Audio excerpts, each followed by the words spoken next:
This video is part 2 in the series, How Do I Prepare for a Knee Replacement?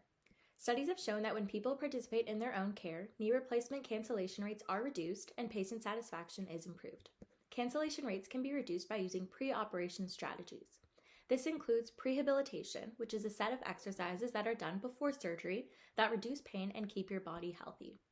Research also proposes a multidisciplinary preoperative approach.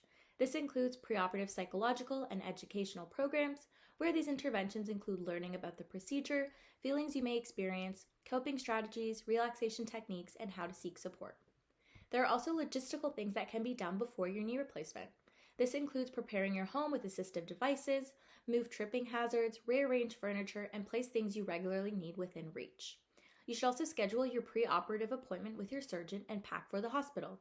This includes packing a walker or crutches, toiletries, comfortable and loose-fitting clothes, slip-on shoes, identification, and your cell phone.